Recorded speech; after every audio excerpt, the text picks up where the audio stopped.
Hi hello good morning ఎలా ఉన్నారు? నేను మీ రమ్యనండి. బాగున్నారా? సో ఇంకా పండగ వాతావరణం అనేది వచ్చేసింది. మనకు వరలక్ష్మి వ్రతం అయిన తర్వాత వినాయకుడిది చవితి వచ్చింది అనమాట. సో ఆ పనుల్లో చాలా బిజీగా ఉండి ఉంటారు. అందుకే ఈ మధ్య నా వీడియోస్ సరిగ్గా చూడట్లేదు. It's okay. ఖాళీగా ఉన్నప్పుడు తప్పకుండా చూడండి. అండ్ నేను కూడా చాలా బిజీగా ఉన్నాను. ఆ రోజు ఫుల్ వర్షం పడ్డది, మీకు తెలియందే కాదు. సో ఆ వర్షంలో కూడా కొంచెం బయట అంతా కూడా క్లమ్జీగా ఉంటాయి, శుభ్రంగా నీట్గా కడుక్కున్నాను. దాన్ని శుభ్రంగా పరిశీలిస్తుంది కూడా మా dog, I mean Sri. So బండి కడిగాను, ఇంకా చుట్టుపక్కల అంతా కడిగేసుకొని కడుగుసేపు 10 అయిపోయిందండి. లేట్గా చేశాను ఈ పూజ. అండ్ ఇంకా నేను కూడా ఫ్రెష్ అప్ అయిపోవాలి కదా, టైం చూసుకున్నాను. అప్పటికి చాలా అలసటగా అనిపించింది. ఏదైనా ఇదివరకులా ఇంతవరకు అంత ఓపిక ఎవరికి ఉండట్లేదు కదండి.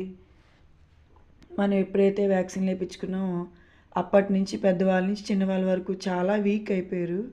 చిన్న పని చేసేసరికి బ్యాక్ పెయిన్, కాళ్ళు నొప్పులు లేదా ఏదో ఒకటి ఇబ్బందులు పడుతూనే ఉన్నాం. నెక్స్ట్ వచ్చి దేవుడికి కుడాలు ఉన్నాను. ఆ కుడాలు ఏవైనా స్వీట్స్ ఏమో అనుకుని నా పక్కనే కూర్చుని చూడండి, నా వంక అలా చూస్తుంది. నెక్స్ట్ ఇంకా పూజ ఏర్పాటు చేసుకుని ఇంకా మంత్రాలు చదివి స్వామివారికి శుభ్రంగా 1 అవర్ ఆర్ 1.5 అవర్ పట్టిందండి. చాలా భక్తితో చేసుకున్నాను. చాలా కాలం అయిందండి. లాస్ట్ 2 ఇయర్స్ నుంచి నేను సరిగ్గా చేసుకోలేకపోయాను. అంటే సరిగ్గా అంటే ఐ మీన్ చాలా ఇబ్బందుల్లో ఉన్నాను అప్పట్లో. ఎవరికైనా అంతే కదండి, ఒక్కొక్కసారి కుదరదు కదా. సో అలాగే జరిగింది. ఈ సంవత్సరం నాకు బాగా కుదిరింది. ఉన్నంతలో నేను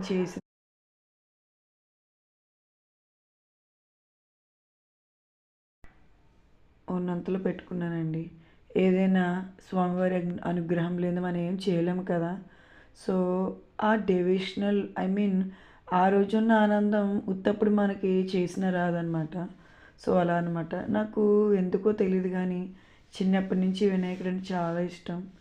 ఏ పని చేసినా ఆ స్వామిని తలుచుకుని చేస్తాను. ఆ పని ఎప్పుడు ఆగిపోయింది లేదు. కానీ ఈ మధ్యకాలంలో హెల్త్ ప్రాబ్లమ్స్ వల్ల సరిగ్గా దండం పెట్టుకోవడానికి కూడా కుదరట్లేదు అనమాట. సో ఈ ఇయర్ ఎలాగైనా ఇబ్బందుల నుంచి బయటపడాలని ఆ భగవంతుని కోరుకుంటున్నాను. నేనే కాదు, ప్రతి ఒక్కరు కూడా ఇప్పుడు దాకా ఉన్న ఇబ్బందులను తొలగి ఆనందంగా సంతోషంగా ఉండాలని ఆ వినాయకుడిని కోరుకుంటున్నాను అనమాట. సో మా సిస్టర్ ఇంటికి వెళ్ళాను అనమాట. ఆ క్లిప్ అనమాట. So bye.